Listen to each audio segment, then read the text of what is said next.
bienvenido al foro.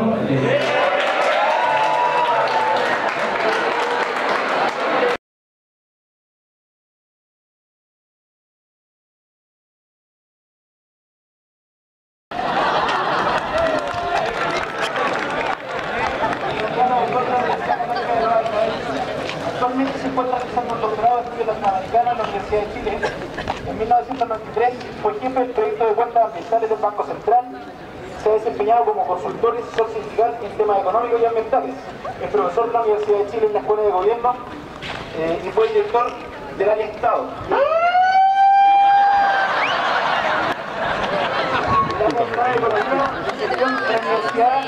La Academia Humanismo Cristiano. Durante el 2010 fundó y dirigió el seminario Diario 1 y actualmente es editor general del Rastro Noticias. Bueno, quiero dejar con ustedes entonces a nuestro expositor, el señor Marcel Plot.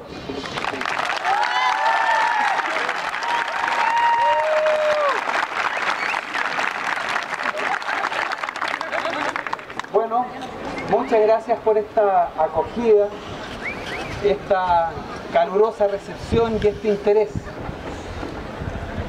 Antiguamente, no sé si tan antiguamente, pero algunos años atrás, yo venía a esta universidad a dar algunas conferencias. No las daba precisamente acá, en salas más chicas, en donde el interés por la cuestión pública era bastante menos desarrollado. Para nosotros realmente la presencia de ustedes acá, el entusiasmo, es un signo de que estamos frente a un nuevo tiempo. Nativos chilenos, prácticamente en extinción. La frontera productiva de las empresas forestales se han construido sobre la base de la depredación del bosque nativo, de la destrucción de este recurso natural, de este patrimonio de la humanidad, porque las características endémicas de este bosque no son imitables en otra parte del planeta. En consecuencia, la pérdida para Chile, la pérdida para nosotros como comunidad de lo que ha significado el desarrollo y expansión de la industria forestal no es algo menor. No solo para nosotros, sino que también para las comunidades mapuches, que han sido víctimas también de la ocupación de tierras por parte de las empresas forestales. Son también víctimas todos aquellos que tienen que convivir con proyectos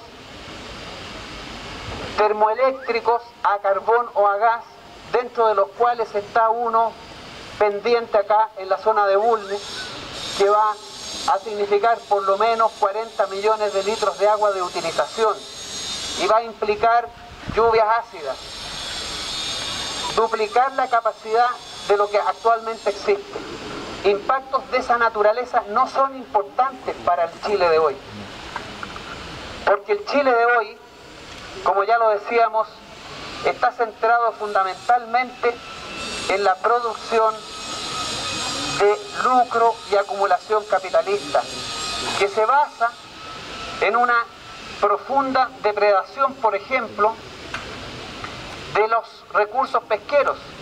Acá ustedes conocen el problema, lo saben del sufrimiento de las comunidades de pescadores artesanales que han sido avasallados en sus derechos por una ley de pesca que además fue aprobada de manera fraudulenta, vía coimas y compra de votos por parte de empresas pesqueras.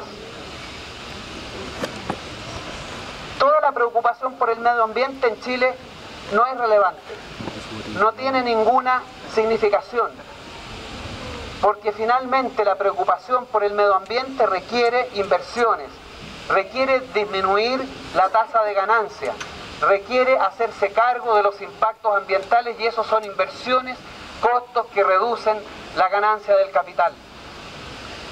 Y por el lado del trabajo, por el lado de lo social, hace 40 años en Chile que existe un código laboral que conculca severamente los derechos de los trabajadores. No existe el derecho a huelga. Cuando los trabajadores hacen una huelga, ¿qué es lo que ocurre? Las empresas pueden reemplazarlos. Chile tenía $20.000 per cápita. Somos parte de los top 10 en materia de crecimiento económico. Pero resulta que 99% de los chilenos tienen un ingreso per cápita no de $20.000, de $720 mensuales.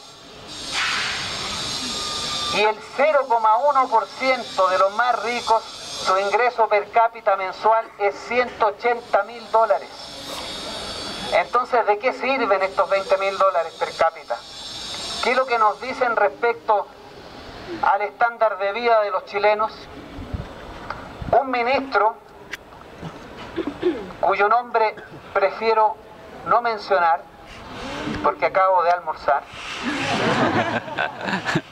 se le ocurrió la luminosa idea de proponer 100.000 pesos como bono para promover, ¿saben de quién hablo? Para promover la natalidad. Y uno no alcanza a dimensionar qué es lo que están pensando cuando ellos hacen esta propuesta. Aparte de que es absolutamente miserable, ¿no? Es como si un padre de familia llamara a sus hijos y le dijera: niños, ustedes ya están muy grandes, tienen derecho a pasarlo bien, ir al cine, al teatro, carretear, así que les voy a dar un bono, 100 pesos, de aquí hasta que se vayan de la casa. ¿Qué le dicen ustedes a su papá o a su mamá con esa dadivosa contribución a la cultura y al esparcimiento? Es más o menos eso. ¿Qué son 100.000 pesos en lo que cuesta en 20 años tener un hijo en Chile, por lo menos, o por lo más, a lo más un 0,1%? Es absolutamente ridículo. Pero lo más ridículo es que ellos lo plantean desde la perspectiva de que Chile es un país desarrollado. Porque estas son políticas que se aplican en Holanda, en Alemania, para promover la natalidad. Porque eso ocurre en países que ya tienen niveles de ingreso medio bastante más elevados, cosa que no ocurre en Chile. La verdadera razón por la que en Chile ha disminuido la natalidad es muy simple. Ya no es un derecho tener un hijo, es un costo. Hay que pagar por su nacimiento, su alimentación, su educación, su salud, prácticamente todo. El Estado no contribuye nada. No es un colaborador en el proceso de acompañamiento de la familia, de lo que es la nueva vida. Se dice que Chile es un país desarrollado, que estamos en estándares superiores, pero resulta que hace 40 años atrás era posible tener 5 hijos y no era un drama. Y un padre de familia de clase media podía tener 5 hijos y sabía que el Estado iba a cubrir sus necesidades de salud, de educación. Y no el Estado burócrata, sino que la comunidad, porque vivíamos en un país más solidario. En un país que entendía que no había que ser individualista y que la suerte de los hijos y de los viejos era una responsabilidad común de todos nosotros. La respuesta al problema que plantea el señor Lavín es que Chile ha instalado casi una prohibición de tener hijos, porque no solamente cuestan carísimos, ¿no?, porque el sistema lo ha instalado de esa manera, sino que además condena a sus padres a vivir en un sistema laboral de 12 horas de trabajo promedio, con sueldos indecentes y sin derechos fundamentales. Conocemos historias de mujeres que trabajan con pañales. Yo de repente digo, ¿cómo eso no produce una sensación de insolencia saber que hay mujeres cajeras que en Chile trabajan con pañales porque no las dejan ir al baño? O que tienen que turnarse en call center porque solamente pueden ir al baño solo 2 veces, o mujeres que se les descuenta del bono de producción 500 pesos por ir al baño. Esas condiciones de indignidad ocurren en Chile, en el Chile desarrollado que el señor Lavín considera que amerita políticas de país desarrollado para incrementar la natalidad. La natalidad se ha castigado por el problema económico que tenemos en Chile.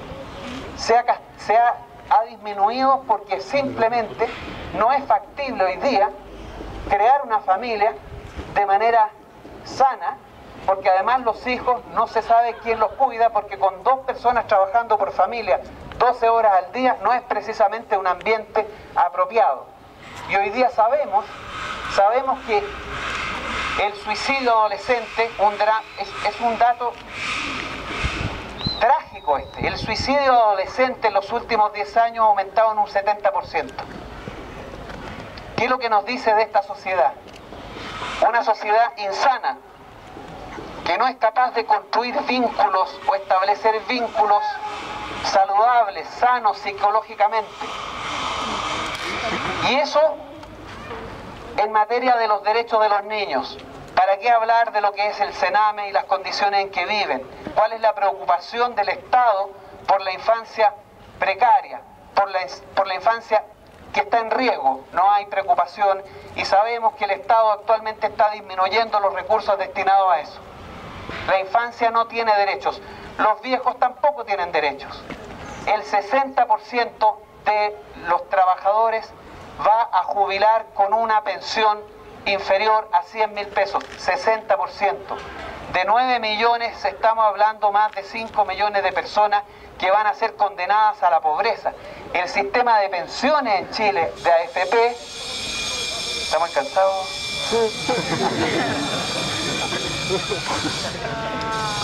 Chao, Marcel. El sistema de pensiones en Chile es una de las cosas más miserables que se le haya ocurrido al hermano de este señor Piñera que gobierna. El genio mefistofélico creador de la AFP se llama José Piñera, hijo del mismísimo Satán, o de una combinación entre la gran culebra de Babilonia. Sé que ustedes no pueden imaginar lo que eso es. No solamente dan pensiones indecentes, sino que las utilidades que han generado son gigantescas. Además están inventando este sistema del ahorro previsional voluntario, las pensiones vitalicias, que son una suerte de expropiación del fondo de los trabajadores. Ya la mitad del fondo ya no es de los trabajadores, sino que de las compañías de seguro. Porque usted para una previsión vitalicia tiene que renunciar al patrimonio, tiene que entregarle el fondo a la compañía de seguro. Entonces ganan millones de dólares.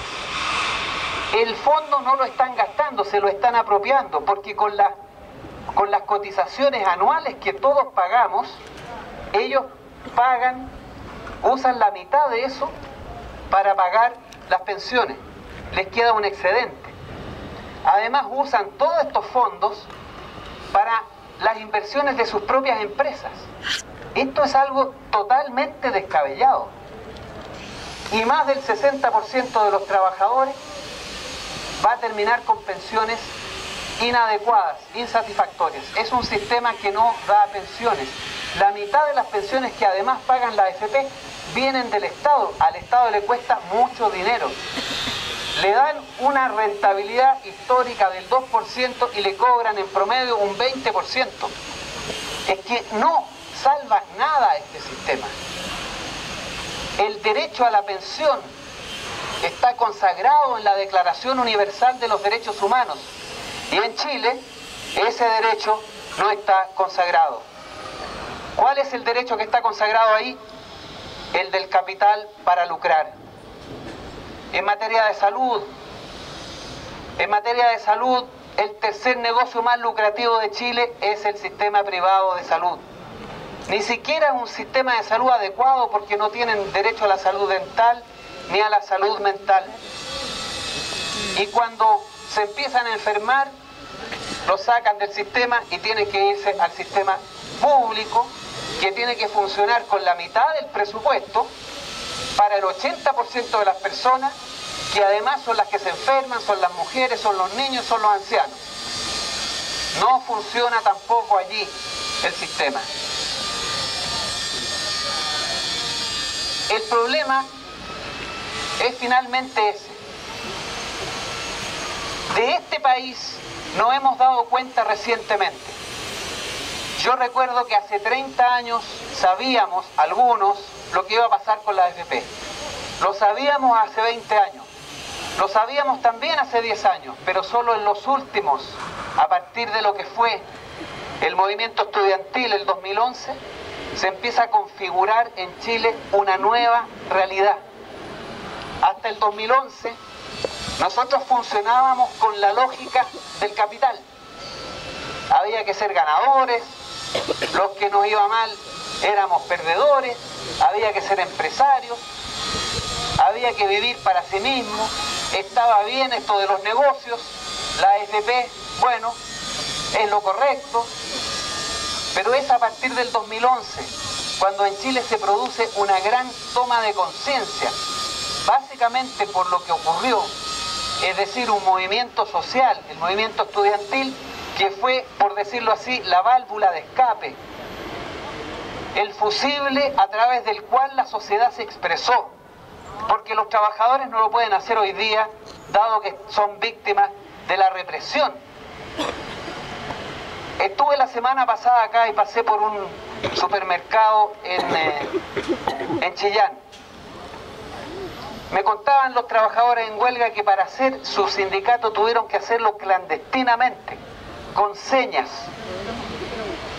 Tiempos de la dictadura, eso ocurría en tiempos de la dictadura. Y si nosotros hacemos de verdad una reflexión sobre qué es lo que vivimos hoy día, y no es una democracia. Chile no vive en una democracia. Hasta el 2011 estábamos convencidos que bueno, era una democracia más o menos, pero era democracia. Pero esto no es una democracia.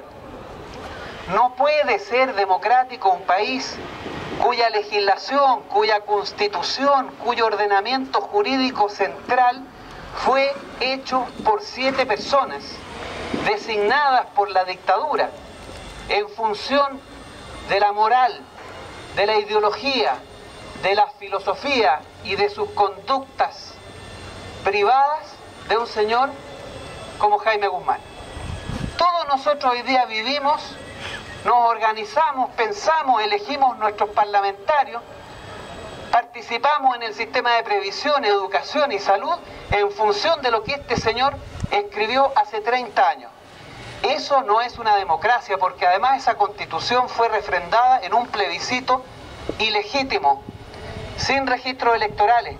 Y yo me acuerdo cómo los camiones de militares los llevaban a los centros de votación para que aprobaran la Constitución. Hace 30 años que vivimos con un sistema jurídico, político, institucional que no es democrático.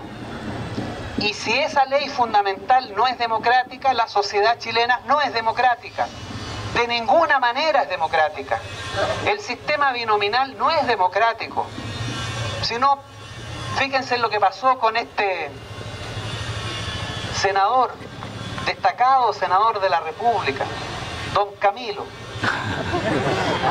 Don Camilo no quería participar en el sistema de las primarias porque no le habían asegurado que las iba a ganar, ¿no? Eso por lo menos dijo un diario de circulación nacional.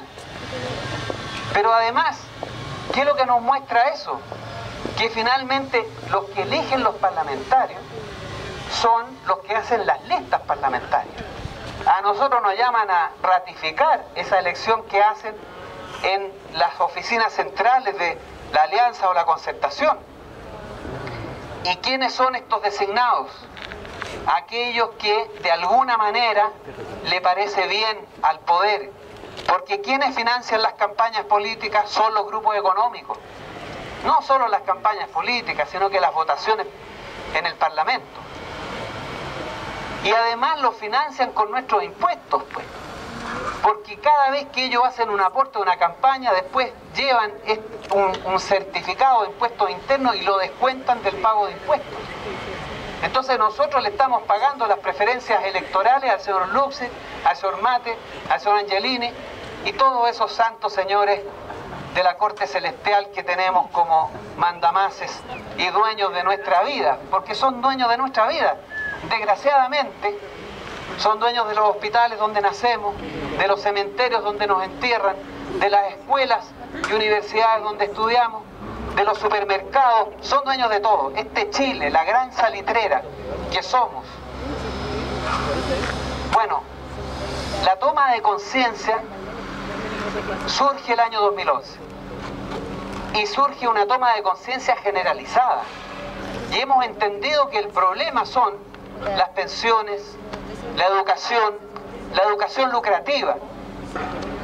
Y todavía insisten en lo mismo, porque cuando uno escucha a Longueira suplicar, mientras lo estaban demoliendo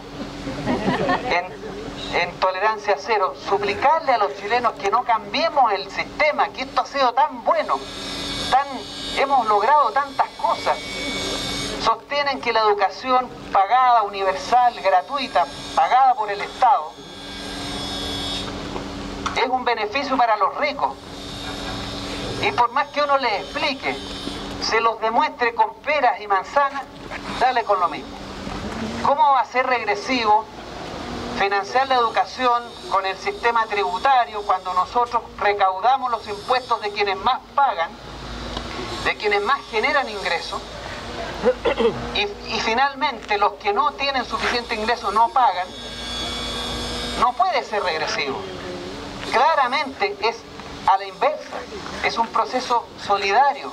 Quienes más tienen ingresos aportan más al Estado y reciben también el derecho a la educación, porque es un derecho universal, no es solamente un derecho individual de una persona que tiene la justa prerrogativa de que sea formada integralmente en todas sus dimensiones, no solo como el plan que está puesto ahí, que lo que apunta es a crear factores de producción, reducir las jornadas de estudio, concentrarlas fundamentalmente en programas que apuntan al mercado, porque ese es el otro problema de nuestra educación en Chile.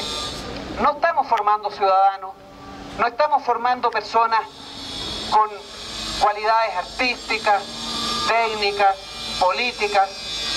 Estamos formando factores de producción orientados al mercado para contribuir al proceso de acumulación capitalista. Y contra eso también tenemos que trabajar. No solamente hay que plantear un modelo de educación público, gratuito y universal, sino que también tenemos que hacer una profunda reforma educacional que oriente la formación de los estudiantes al desarrollo de todas sus potencialidades y fundamentalmente que construya ciudadanos con sentido y razón política, porque no podemos abstenernos de la política. La política es central en la vida colectiva de los pueblos. Ustedes lo están demostrando acá.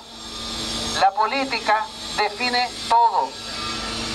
Como Bertolt Brecht lo decía, el peor ignorante, el más estúpido de los estúpidos, es el ignorante político, que no sabe que hasta el aire que respiran es una decisión política. Porque las centrales termoeléctricas contaminan el aire, son una decisión política y enferman a las personas y degradan la vida de los pueblos. Y es una decisión política, y si nosotros queremos cambiar esa decisión, entonces tenemos que comprometernos en política, y la educación tiene que saber formar ciudadanos políticamente comprometidos. Hoy día estamos en otro país, estamos en un Chile que progresivamente va retomando la tonalidad muscular, va restaurándose, va reencontrándose con el sentido de la comunidad, y el sentido de la comunidad es el sentido político. Y entonces se movilizan los estudiantes, sus trabajadores, los movimientos sociales, porque hay una convicción fundamental es insoslayable.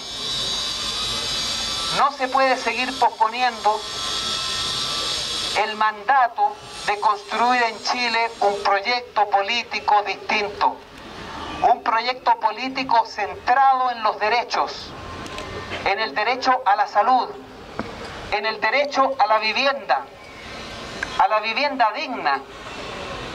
Pocas semanas atrás estuvimos con mujeres de asociaciones de propietarios de casas que están en descomposición.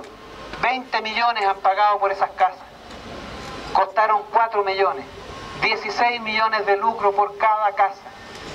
Que son hoy día despojos. Se llueven, se inundan, se quiebran, se pasa el frío. No está consagrado el derecho a la vivienda. El derecho a la pensión no está consagrado. Entonces tenemos hoy día una tarea que no podemos postergar. Es un mandato moral, ético, político. La obligación de construir un proyecto que restaure la sociedad de los derechos. No es una utopía. Algunos dicen, bueno, pero esto es impracticable. En todas partes del mundo existe un sistema de educación público y gratuito. En todas partes del mundo hay un sistema de salud público. En la gran mayoría de los países del mundo existe un sistema de reparto en las pensiones, menos en Chile. Porque en Chile se ha invertido el sentido común. Hoy día exigir un derecho es un delito. Y ustedes saben de eso porque cada vez que salen a las calles a exigir sus derechos, les mandan a la policía.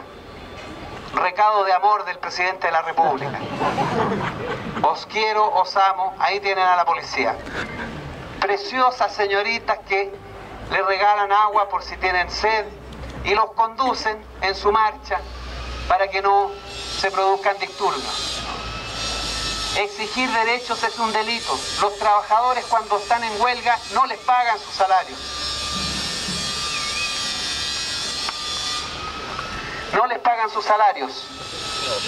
Y si pueden, después son víctimas de la persecución sindical porque no reconocen sus derechos. Y hay prácticas antisindicales. Pero cuando un señor comete un delito, un señor como Polman comete un delito, es venerado por la sociedad, es admirado, se le da la nacionalidad en gracia. Bueno, la tarea entonces que tenemos es construir un proyecto, es empezar a poner en marcha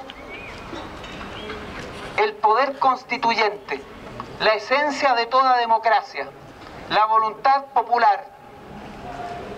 Y el proyecto que nosotros estamos poniendo hoy día en Chile, en este año electoral, precisamente apunta a eso. Hemos dicho muchas veces, no voten por nosotros. No nos interesa el voto pasivo. La transformación que Chile requiere no es solamente cambiar un presidente, es también construir un Chile muy diferente.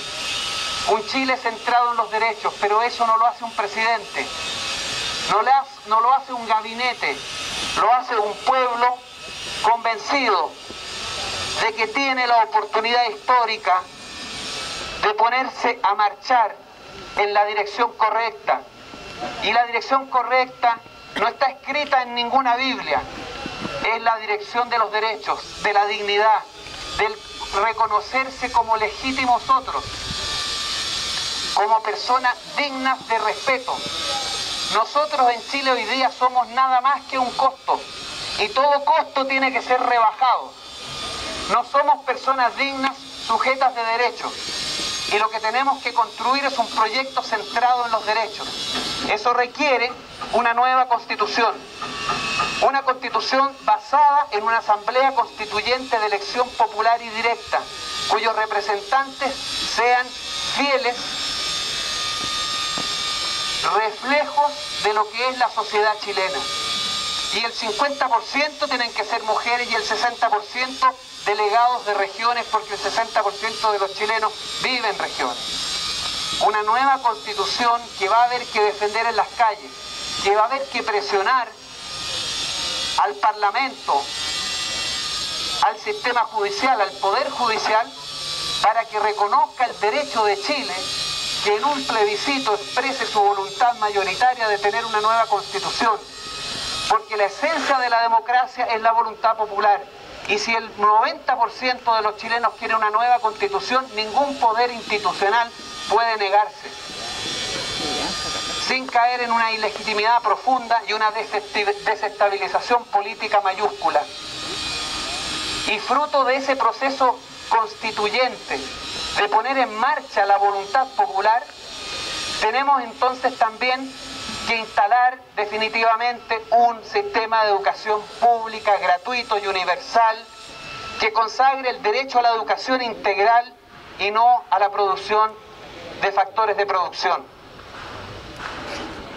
Tenemos que ser capaces de instalar en Chile de nuevo un sistema público de salud y terminar con las AFPs e instalar el sistema de reparto que se fundamenta en un principio de solidaridad y no de acumulación individual. Ese es el proyecto. Eso es lo que nos interesa empezar a construir en Chile. Pero insistimos, solo el pueblo de Chile, movilizado, va a hacer posible que estas cosas cambien. Mañana, cuando el nuevo presidente firme el decreto que convoca a un plebiscito para crear una asamblea constituyente, millones de chilenos deben marchar en las calles. Millones de estudiantes deben reclamar este derecho en sus centros de estudiantes, firmar declaraciones, articularse con los trabajadores, con los pescadores artesanales, con los campesinos, con los pescadores del sur y del norte, con los trabajadores forestales, con los trabajadores mineros. El día que nacionalicemos el cobre, porque si nosotros entramos en la moneda, vamos a nacionalizar el cobre, vamos a recuperar los recursos naturales. Lo hemos dicho innumerables veces, que a nadie le quepa la menor duda, ni la sombra de duda, de que si nosotros, y hablo de ustedes y hablo de mí, entramos en la moneda, vamos a recuperar el cobre, vamos a tener una nueva constitución, vamos a crear el sistema de educación pública y gratuito y también el sistema de salud público, y vamos a terminar, erradicar, arrasar de la faz de esta tierra al sistema de las pensiones, que como decía Serrat, entre esos tipos y yo hay algo personal. Son particularmente detestados por mí y por muchos trabajadores, porque son la expresión de la crueldad del capitalismo en Chile. Ese es el proyecto. A eso a ustedes los estamos convocando. Más bien decadente que un estado de civilización superior. De allí viene nuestra convicción de que los derechos de los animales deben ser integrados, deben ser parte de la Constitución y sus derechos reconocidos y su vida respetada. Eso es. Y levantemos la mirada, levantemos la voluntad, levantemos la esperanza. Yo tengo mucha fe en lo que estamos haciendo, porque he visto en los jóvenes de Chile, en sus trabajadores, en muchas mujeres que van a las conferencias y expresan su voluntad, su interés, su motivación, su sueño de que volvamos a ser el país que alguna vez fuimos, un país solidario, un país que se encontraba y tenía espacios públicos donde podía expresar la comunidad su deseo de integración. Hoy día somos simples entes que caminamos por la vida a nuestro trabajo, a producir la ganancia del capital que no se devuelve ni en medida menor a lo que hoy día somos. Ese es el desafío, a eso están invitados. Les agradezco esta recepción, les agradezco esta maciza presencia, porque es un indicador de esta voluntad política, de esta nueva esperanza, de este nuevo sueño que tenemos como país. Tarde o temprano, y como dijo Salvador Allende, más temprano que tarde, abriremos las grandes alamedas. Muchas gracias.